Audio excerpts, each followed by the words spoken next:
The Discovery. The deep space exploration vessel Terra Nova drifted silently through the void, its sensors sweeping the darkness for anything unusual. Captain Elena Rodriguez stood on the bridge, her weathered hands clasped behind her back as she watched the star field ahead. She had been exploring the unknown regions of space for 15 years, but something about this sector felt different.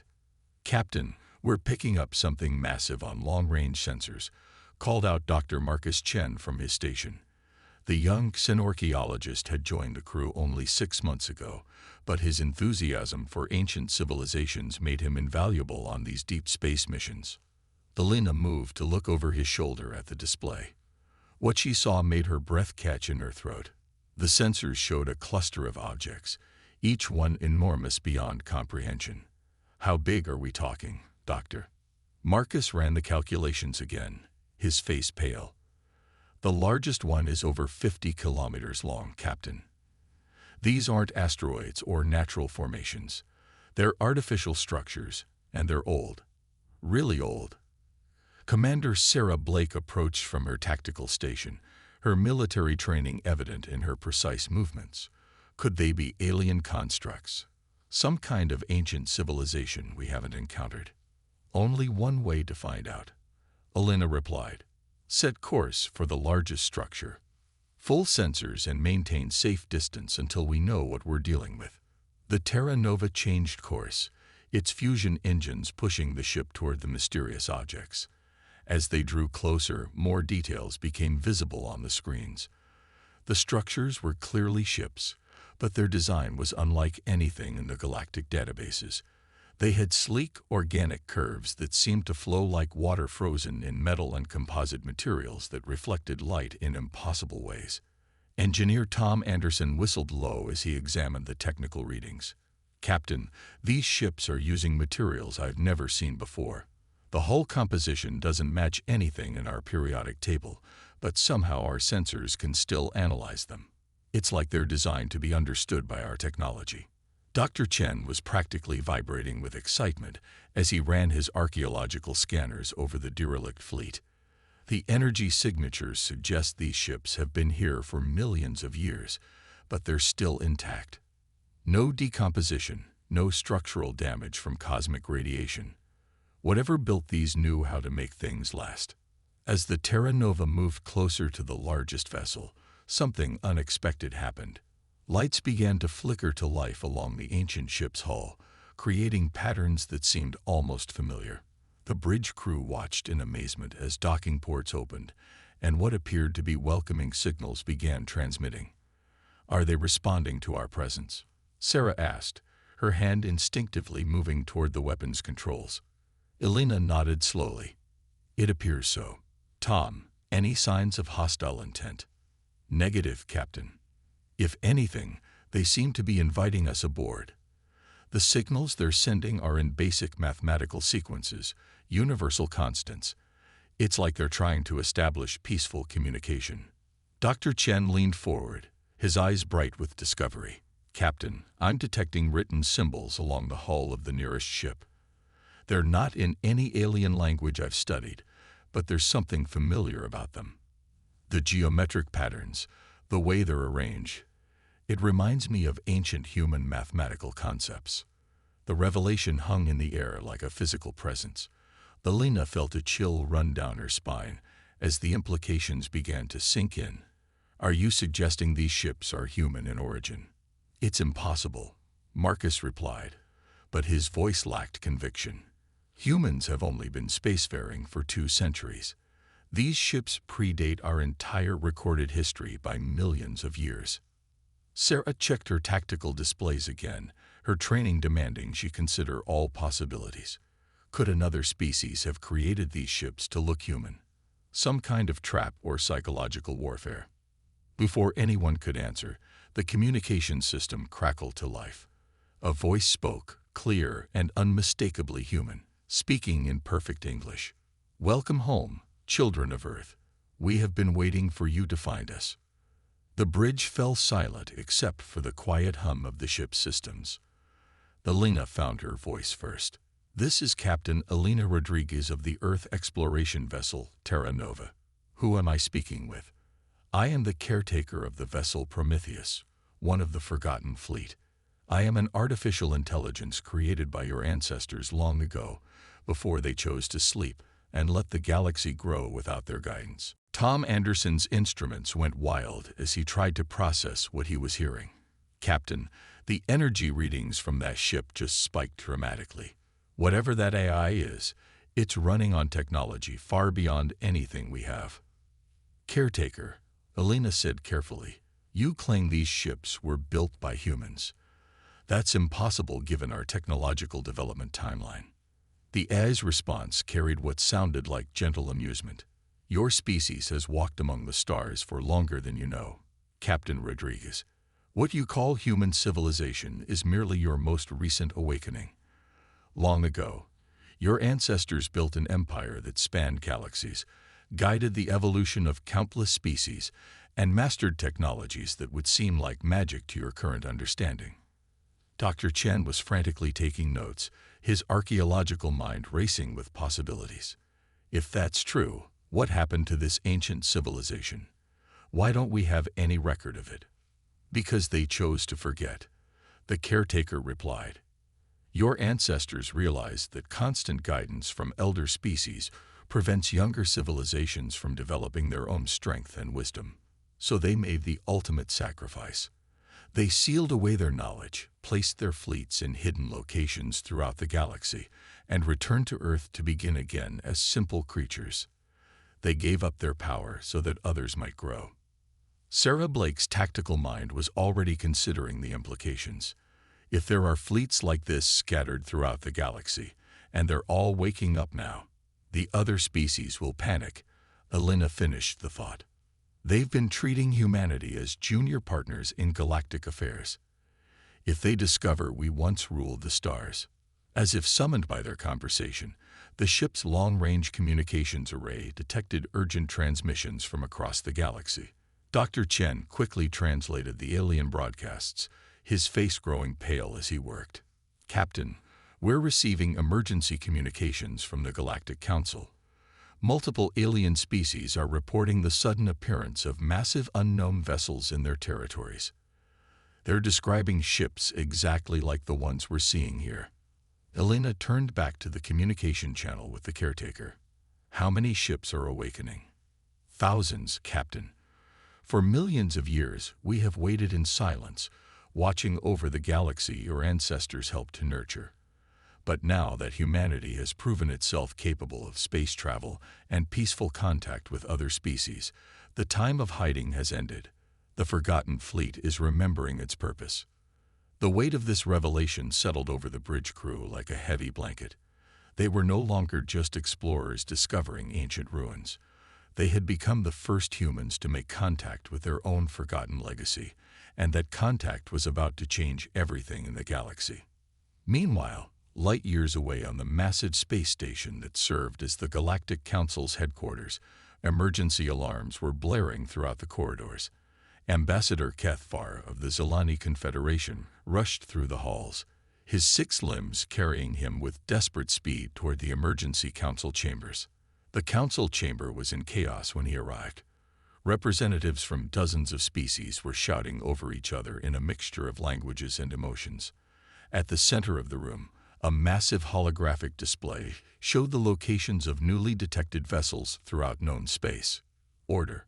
We must have order, shouted High Counselor Vrix Tan, her massive form dominating the speaker's platform.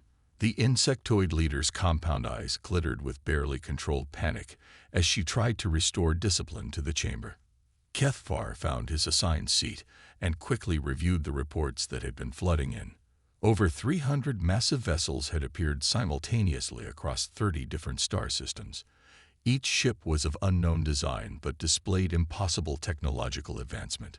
Most disturbing of all, every single vessel bore markings that preliminary analysis suggested were of human origin. The implications are staggering, announced science advisor Thelzen, a crystalline being whose species had long prided themselves on their technological superiority. If these vessels truly belong to the humans, then our entire understanding of galactic history must be reconsidered. General Mordak of the Crater Empire slammed his armored fist on his desk, the sound echoing through the chamber. Understanding can wait. These ships represent a clear threat to galactic stability. We should move to contain them before the humans realize what they found. Contain them how? Asked Counselor Ythara, her tentacles writhing with agitation. Our preliminary scans suggest these vessels utilize technologies centuries ahead of our most advanced systems. A single one of these ships could likely defeat entire battle fleets. The debate raged on, but underlying every argument was the same terrifying realization.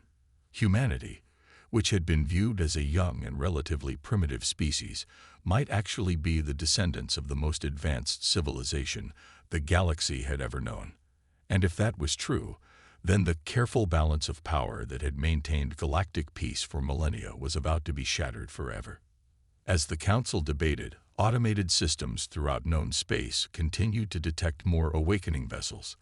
The Forgotten Fleet was stirring, and with it, the destiny of every species in the galaxy hung in the balance. The humans had returned to claim their heritage, whether they realized it or not. The Awakening. 3 days after the Terra Nova's discovery, the galaxy was in complete upheaval. Admiral Victoria Cross stood in the command center of Earth's primary defense station, watching as reports flooded in from across known space. Her steel-gray hair was pulled back in a tight bun, and her weathered face showed the strain of coordinating humanity's response to the most significant crisis in their spacefaring history. Admiral, we now have confirmation of over 800 vessels of similar design appearing throughout the galaxy, reported Commander Hayes, her aide-de-camp. Every major species has detected them in their territories, and the alien governments are demanding immediate explanations. Victoria studied the tactical display that showed the positions of the awakening fleet. Each red dot represented a ship that could potentially reshape the balance of power in the galaxy. What's the status of Captain Rodriguez and her team? Still aboard the vessel they designated as Prometheus, ma'am. Dr. Chen reports they're making significant progress in understanding the ship's systems, but the AI entity they're communicating with claims there's much more to reveal. Before Victoria could respond, the communication array chimed with an incoming priority transmission. The face that appeared on the main screen belonged to Ambassador Kethvar, the Zilani representative she had worked with on numerous diplomatic missions over the years. Admiral Cross, Kethvar began, his usually calm demeanor showing signs of strain. The Galactic Council has convened an emergency session. They are concerned about these new developments involving your species. Victoria kept her expression neutral, though she understood the implications of his careful word choice. Concerned in diplomatic language usually meant terrified and preparing for war. I appreciate the Council's attention to this matter, Ambassador. However, I should point out that we're as surprised by these discoveries as everyone else. Until 3 days ago, we had no knowledge of these vessels' existence. Kethvar's compound eyes flickered, and what Victoria had learned was his species' equivalent of a skeptical expression. Admiral, our scientists have analyzed the energy signatures and construction materials of these ships. They are undeniably of human origin, utilizing technologies that suggest your species once possessed capabilities far beyond your current level of development. The conversation was interrupted by another incoming transmission, this one from the Terra Nova. Captain Rodriguez appeared on a secondary screen, her face showing excitement and apprehension in equal measure. Admiral, we've made a breakthrough. The AI calling itself the Caretaker has agreed to share more detailed information about these ships and their origins. But, Ma'am, you need to hear this for yourself. The main view screen shifted to show the interior of the Prometheus, where Dr. Chen and the rest of the away team stood before a massive holographic interface. The figure that materialized before them appeared human, but possessed an otherworldly quality that suggested vast age and wisdom. I am the entity you call the Caretaker, the figure said, its voice resonating with authority. I have decided it is time for your species to understand the truth of your heritage. Admiral Cross leaned forward in her command chair. "We're listening." A holographic figure gestured, and the display around them changed to show images of space, but not as they knew it. Ancient vessels moved between stars with casual ease, their designs both beautiful and powerful beyond imagination. Millions of years ago, your ancestors achieved what no species before or since has accomplished. They mastered not just space travel, but the fundamental forces that govern reality itself. They could reshape matter at the molecular level, bend space-time to their will, and create artificial intelligences like myself that could think and feel as deeply as any biological being.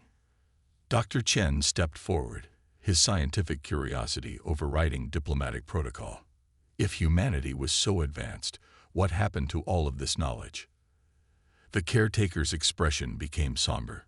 Your ancestors discovered a terrible truth.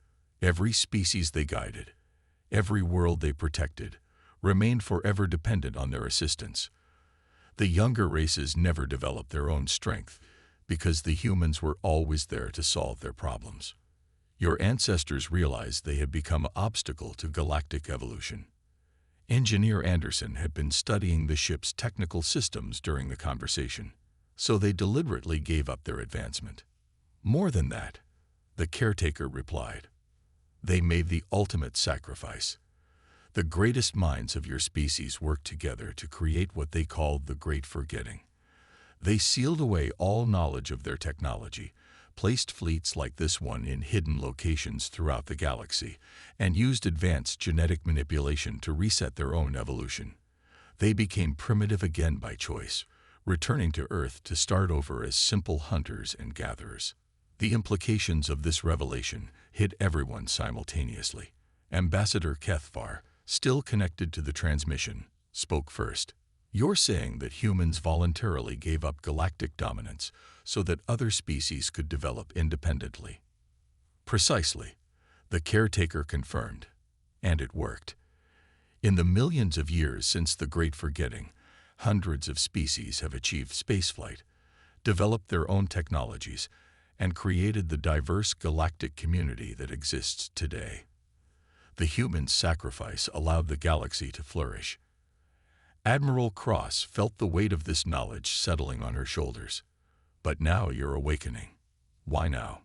Because humanity has proven itself worthy of remembering, the caretaker explained.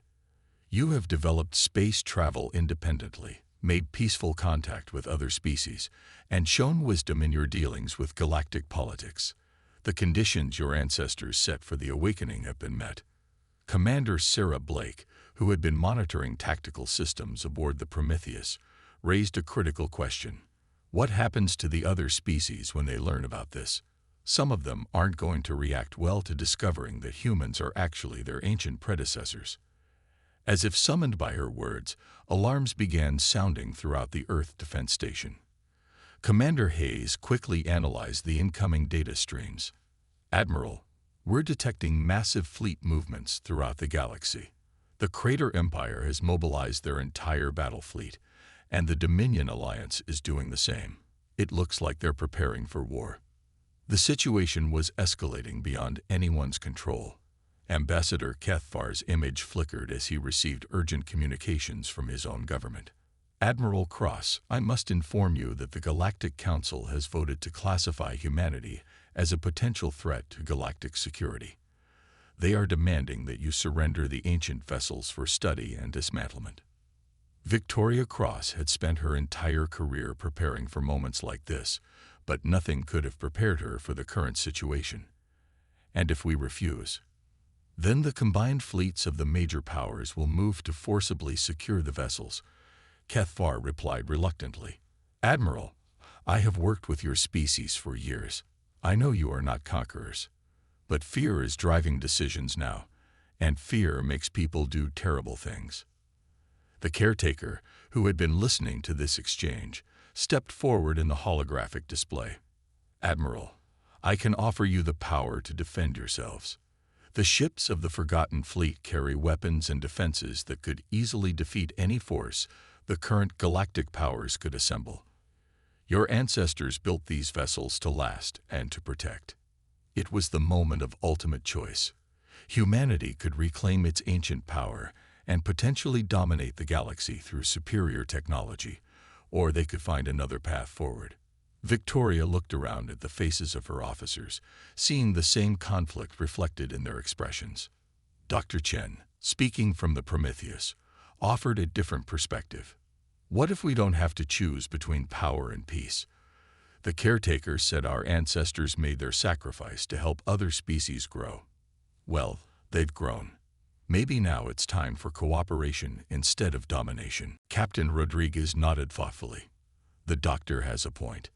These ships represent incredible knowledge and technology. Instead of using them as weapons, what if we offered to share that knowledge with the other species? The caretaker's expression brightened with something that might have been pride. Now you sound like your ancestors. They too chose wisdom over power when it mattered most.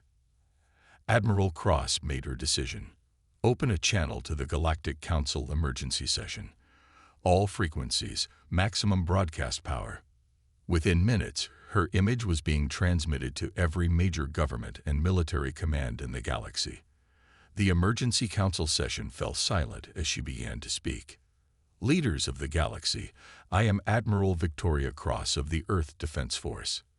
By now, you are all aware of the discovery of ancient vessels throughout known space. I am here to confirm that these ships were indeed built by humanity's ancestors millions of years ago. The council chamber erupted in shouting and panic, but Victoria continued speaking over the chaos. However, I am also here to tell you why those ancestors chose to give up their power and forget their technology. They did it for you. For all of you. They recognized that true strength comes not from domination, but from helping others grow and develop their own capabilities. She paused, letting that sink in before continuing. We could reclaim that ancient power. The ships that have awakened carry weapons and defenses that could easily overwhelm any force you could assemble against us. But that is not who we are, and it is not who our ancestors were. Instead, we offer partnership. The shouting in the council chamber began to die down as representatives realized what she was proposing. The knowledge contained in these ancient vessels represents millions of years of scientific advancement. Medical technology that could eliminate disease, energy systems that could power entire worlds without environmental damage, transportation methods that could make the galaxy feel as small as a single planet. We offer to share all of it, freely, with every species represented in this council.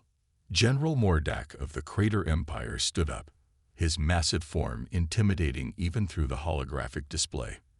And what do you want in return, human? What is the price of this supposed generosity? Victoria smiled, and for the first time in days, it was a genuine expression of hope. The same thing our ancestors wanted. The chance to see the galaxy grow and prosper. The opportunity to work together to explore the universe and help each other become better than we are alone. The council chamber fell silent as the implications of her offer sank in. Ambassador Kethvar was the first to speak, his voice filled with wonder. You would truly share technology that could make you the dominant species in the galaxy. Dominance was never the goal, Victoria replied. Our ancestors figured that out millions of years ago. The goal is growth, exploration, and the kind of cooperation that makes all of us stronger. Aboard the Prometheus, the caretaker watched this exchange with an expression of deep satisfaction. Your species has indeed learned the lessons your ancestors hoped you would. They would be proud. Dr. Chen looked up from his notes. What happens to the forgotten fleet now? We become what we were always meant to be, the caretaker replied. Teachers, guides, and partners in the greatest adventure the galaxy has ever known. The age of hiding is over. The age of cooperation has begun. As the various alien fleets began standing down from combat readiness, and the Galactic Council moved to accept humanity's unprecedented offer, Admiral Cross allowed herself a moment of quiet satisfaction. Humanity had faced its greatest test and chosen the path of wisdom over power, just as their ancient ancestors had done millions of years before. The forgotten fleet was forgotten no more, But instead of bringing conquest, it brought the promise of a future where all species could grow and explore the universe together. In the end, that was the greatest victory of all.